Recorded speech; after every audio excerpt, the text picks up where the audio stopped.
பிரியமான தேவனுடைய தீர்க்கதரிசனமானவர்களே, மாணவிகளே, 2026வது வருடம் உங்கள் வாழ்க்கையிலே பெரிய அற்புதங்களை நீங்கள் இயேசுவின் நாமத்திலே செய்து கண்ணார பார்க்கிற ஒரு வருடமாக நான் உங்களை ஆசீர்வதிக்கிறேன். ஹல்லேலூயா.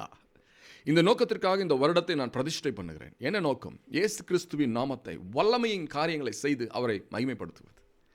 இந்த ஒரே நோக்கத்தோடும் ஒரே இலக்கோடும் நம்முடைய ஸ்கூல் ஆஃப் ப்ராஃபிட்ஸ் ஆனது இயக்கப்பட்டு வருகிறது என்பதை நான் உங்களுக்கு ஞாபகப்படுத்துகிறேன். ஹல்லேலூயா. நீங்கள் வித்தியாசமானவர்கள், நீங்கள் வேறுபட்டவர்கள், நீங்கள் தாழ்மை உள்ளவர்கள், அதே சமயம் தேவனுடைய பராக்கிரமசாலிகளாக இருக்கிறீர்கள். எனக்கு பிரியமான மாணவர்களே, மாணவிகளே, இந்த வருடம் பயங்கரங்களை செய்து காட்டுகிற ஒரு வருடமாக உங்களுக்கு இருப்பதாக இயேசுவின் நாமத்தினாலே. ஹல்லேலூயா. பாருங்க, நம்முடைய தேவன் காலங்களை உண்டாக்கினார். இந்த உலகத்திற்கென்று ஒரு காலங்களை உண்டாக்கினார். வேதத்தில் காலங்களை என்று நாம் சொல்லும் பொழுது எல்லா இடத்துல என்ன எழுதியிருக்குன்னா, ஒரு குறிப்பிட்ட ராஜா அரசு ஆட்சி செய்து கொண்டிருந்த 10வது வருடத்தில் இந்த சம்பவம் நடந்தது என்று எழுதியிருக்கிறது. இன்னும் சில இடங்களிலே ஒரு உற்பத்தி கால திட்டத்திலே இயேசுவானவர் பிறந்தார் என்று எழுதியிருக்கு. ஆனால் 1980 என்றோ அல்லது 780 என்றோ எந்த வருடத்தின் எண்களும் வேதத்தில் எழுதப்படவில்லை. அப்போ தேவன் வருடங்களை மனிதர்களுடைய புரிந்து கொள்வதற்காக கொடுத்திருக்காரே அல்லாமல் அவருடைய கால மண்டலங்களிலே இந்த கணக்குகள் மிகவும் சிறிதாக இருக்கிறதாய் நான் சொல்லுகிறேன். எனக்கு பிரியமான தேவனுடைய தீர்க்கதரிசனமானவர்களே,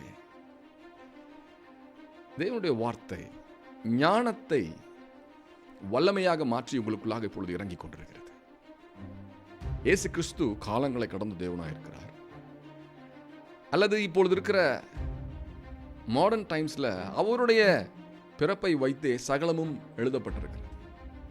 இயேசு கிறிஸ்துவை பிடிக்காதவர்கள் அப்படிப்பட்ட காலங்களை மாற்ற முயற்சி செய்தாலும் பல வருடங்களாக இது முடியாமலே இருக்கிறது.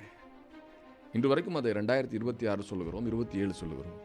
என்ன 26, 27? அது கிறிஸ்து பிறந்த வருடத்திலிருந்து தொடர்புடையதாக இருக்கிறது.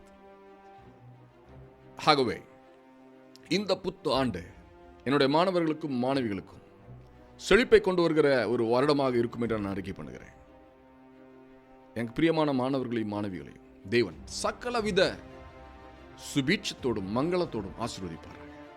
ஹல்லேலூயா. நாம் வல்லமையுள்ள ஒரு தேவனை சேவித்துக் கொண்டிருக்கிறோம். மனித குணங்களுக்கு அப்பாற்பட்ட ஒரு தேவனை நாம் சேவித்துக் கொண்டிருக்கிறோம். வேதத்தை இன்னொரு கண் கொண்டு பார்க்கும் பொழுது, இன்னொரு கண் என்று நான் சொல்லுவது, எதற்கெடுத்தாலும் அறிவியலை பேசுகிற, பகுத்தறிவை பேசுகிற அப்படிப்பட்ட கண்களை கொண்டு நாம் வேதத்தை படிக்கும் பொழுது நாம் ஒன்றை புரிந்து கொள்ளலாம். என்ன? கிறிஸ்தவ வேதமானது மனிதர்களுடைய வாழ்க்கையிலே நடைபெற்ற வரலாறுகளை வைத்தே எழுதப்பட்டதாக இருக்கிறதே அல்லாமல் வானத்திலே காணப்பட்ட காரியங்களை, அங்கு இருக்கிற சம்பவங்களை வைத்துக்கொண்டு இங்கே எழுதப்பட்டதாக நாம் புரிந்து கொள்ள முடியாது. ஆதியாகமத்திலிருந்து வெளிப்படுத்துதல் வரைக்கும் மனிதர்களுடைய வாழ்க்கையிலே நடைபெற்ற காரியங்கள், அதையே அவர் தேவனுடைய வார்த்தையாக மாற்றிவிட்டார் என்று நாம் சொல்லும் பொழுது அதிர்ச்சி அடைகிறோம். ஹல்லேலூயா. வார்த்தையினாலே வார்த்தையை விளக்குவதே மிக சிறந்த ஞானம் என்று நான் சொல்லுகிறேன். கர்த்தருடைய வார்த்தையை விளக்குவதற்கு மனிதர்களால் எழுதப்பட்ட உரைநடை நூல்கள் தேவையில்லை. பரிசுத்த ஆவியானவரே வார்த்தைகளின் கோர்வையை இன்னென்ன தூரத்தில் இருக்க வேண்டும் என்கிற ஒரு குறிப்பிட்ட துல்லியமான கணக்கீடுதலோடு கூட அந்த வார்த்தைகளை வேதத்தில் எழுதப்பட்டு வைத்திருக்கிறார். ஹல்லேலூயா. இந்த ஒரு புதிய தத்துவத்தோடு கூட, சிந்தனையோடு கூட நான் இந்த புதிய வருடத்தின் ஆசீர்வாதங்களை உங்கள் மீது கட்டவிழ்கிறேன். நீங்கள் கையிட்டு செய்கிற காரியம் வாய்க்கும். நீங்கள் நம்புகிற காரியம் உங்களுக்கு கைகூடி வரும். வரவே வராது என்கிற ஒரு எண்ணம் உங்கள் இருதயத்தின் ஆழத்தில் பதிய வைக்கப்பட்டிருக்குமே, ஆனால் அந்த எண்ணத்தை நான் இப்பொழுது எடுத்துவிட்டு, நீங்கள் எந்த நம்பிக்கையை நம்பி சோர்ந்து போயிருக்கிறீர்களோ அந்த நம்பிக்கையை திடீரென்று உங்கள் கண்களுக்கு முன்பதாக கொண்டு வரத்தக்கதாக தேவனுடைய வார்த்தையின் வல்லமையை உங்கள் மீது அனுப்புகிறேன். தீர்க்கதரிசிகளுடைய புத்திரர்கள், தீர்க்க தரிசனமானவர்கள் செய்ய வேண்டிய ஒரு முக்கியமான ஒரு காரியம், கீழே பார்ப்பதை நிறுத்திவிட்டு மேலே பார்க்க வேண்டும். உன்னதங்களில் தோன்றுகிற நட்சத்திரங்களை பார்க்க வேண்டும்.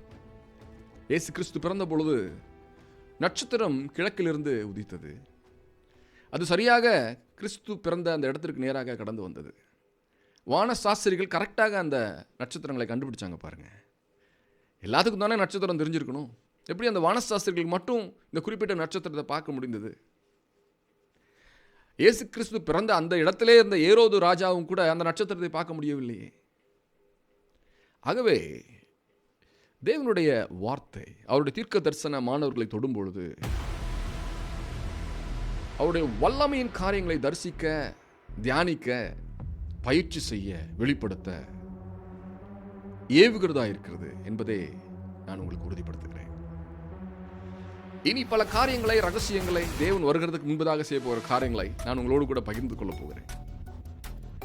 இப்பொழுதே நமக்கு அதை கற்றுக்கொள்ள வேண்டும் என்கிற ஆர்வம் உண்டாயிருக்கிறது அல்லவா?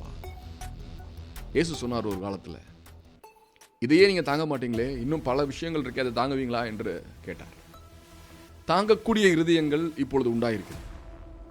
ஆகவே அவரும் கூட அவருடைய ஆவியானவர் மூலமாக, அவருடைய மண்ணான மனிதர்கள் மூலமாக, தீர்க்க தரிசனமானவர்கள் மூலமாக பரலோக ராஜ்யத்தின் ரகசியங்களை வெளிப்படுத்த சுத்தமாக இருக்கிறார். கேளுங்க கேளுங்க, கேட்டுக்கிட்டே இருங்க. இது உங்க school of prophets. I am your brotherly. Shalom. புதிதாய் இன்று பிறந்தோம்.